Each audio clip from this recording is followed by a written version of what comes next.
This is not the first novel by Glen Carter. He has also written Angels of Maradona and Last Witness.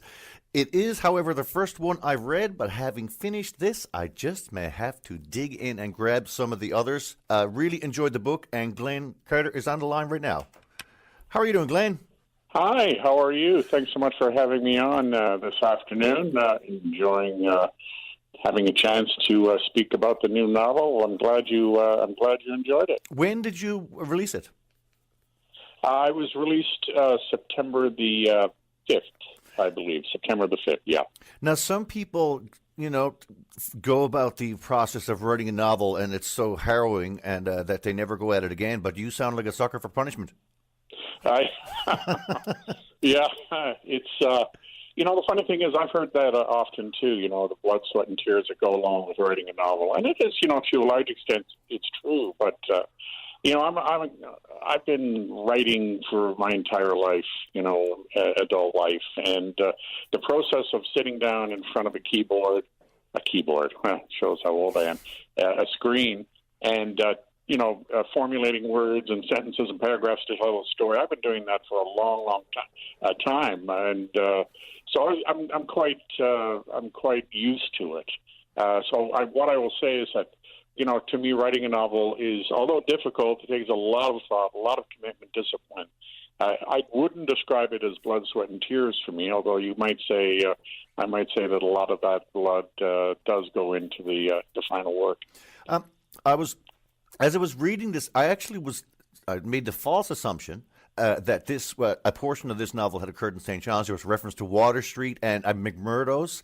I was, but plus they're talking about the American Republican election. So I thought I was in some kind of a weird, strange, twisted reality for a little bit.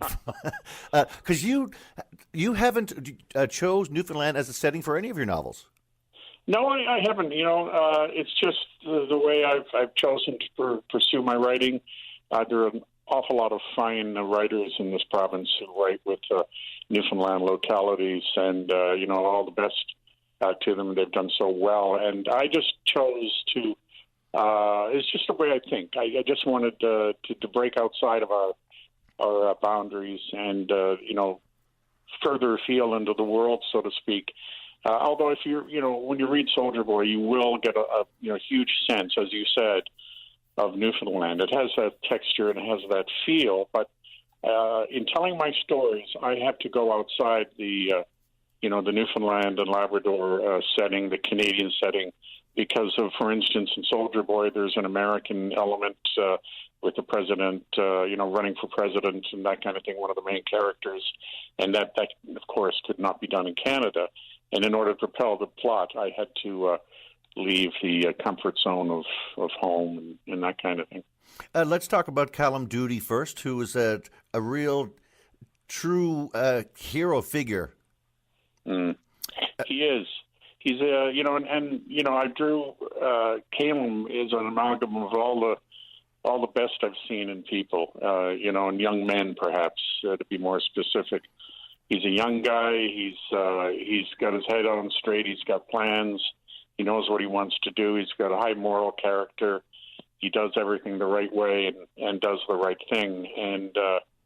And he becomes involved with, of course, the female protagonist in the novel. And then what I'm trying to do here is step us out. I don't want to throw any spoilers. I know. I'm the exact same way, Glenn. So that's at least we're on the same page. Yeah, literally and figuratively. But Callum is a wonderful guy. I mean, there's a lot of people who see a lot of their friends or relatives in Callum. He's a great guy, an upstanding guy, kind of guy that everyone wants to be around. And Samuel Bolt who's another one of the main characters, perhaps the main character in the book, is also one of these. He has some magical abilities, which I really find interesting. That he does have sort of this magic about him, and everything about his life, right from the beginning, has an element of magic to it. It has an element of electricity when you look at it, because lightning sort of portends a lot in his life. including his birth, to some respects, a death. And he does have an ability that I don't want to. I don't go to a large extent. I don't go into how he has it, but he just has it because it's not absolutely critical to the plot, but it's just one of those elements that define him. Samuel is not so clear-cut a guy as Caleb. Caleb is who he is. You know him looking at him. You know him talking to him. But Samuel Bolt, who is basically the second protagonist in the novel, and for most of the novel, he's a little more, perhaps even a darker figure and a little more complex with his abilities, with his motivations, with the things that he needs to accomplish in life to make things right. You mentioned earlier, though, although it didn't occur in Newfoundland, it has Newfoundland texture, and you really get a sense of the small town, the effect of the stories, the secret stories that occur in small town. And so Caleb and Billy Rudder were sort of like frenemies, I guess is probably the best way to put it. Oh, yeah. They were. And they end up not only, they had their sort of rub shoulders and their little mini competitions, but they actually served in Afghanistan together, side by side. Yeah. They're very competitive with one another. They have a friend. I mean, I had a friendship like that growing up. I hung out with a guy as a young teenager, and he was a friend. But man, we competed against one another, and there was always this, they're getting too personal. There was a certain tension. You find that with Billy Rudder and Caleb. They grew up together. They competed for the same things, including the same woman. And later in life, they go to Iraq, actually, first Gulf War, and sorry. No, that's right. And they compete there. Who's going to come back the bigger hero, and then the plot proceeds from there. I don't even want to say. Yeah, we're not going to over there. No. What I will say though, which is really interesting, is like almost like the first half of the book sets things up, and then the last half, it's like the we're climbing a roller coaster, and we get to that midway point of the book, and the downhill ride takes you definitely through the last 100 pages and change. My last two books as well, I tend to write like that. I mean, it's not too surprising. You build the expectations and so on, come to a point, and then, like you said, the last 100 pages, everything comes together, and it's very climactic that way. And it was no mistake that Soldier Boy was written the same way. Everything becomes compressed, I find, when I'm writing. Everything becomes very tight, and it has to, in order to keep the action going, to propel the plot, to keep people turning those pages. Economy of words, economy of thoughts, economy of all the literary tricks you use to complete a novel that people don't want to put down. And I think when I write, that's probably my first goal is, to write something that people do not want to put down. And when I hear that from readers, I love to hear it.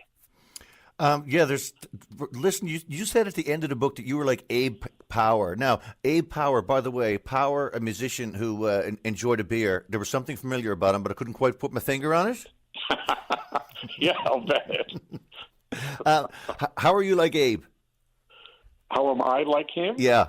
Oh, I see what you mean. Yeah, in the acknowledgments in the book. Yeah. I know. I'm kind of maybe a strange person that way. I tend to believe, with exceptions, of course, but I tend to believe things unless you prove to me that they don't exist. And that might sound strange, but if you do aliens exist? Prove to me they don't. Does reincarnation exist? Prove to me it doesn't. And that's the way I kind of approach life, because I tend to think that as humans, we're really limited in our understanding of our universe, of the scope of our existence. And for someone to declare, nah, that's not the case, that doesn't. 500 years ago, if you talked about flying to somebody, they'd think you were nuts. If you talked about MRI machines, I think, what in the heck are you talking about?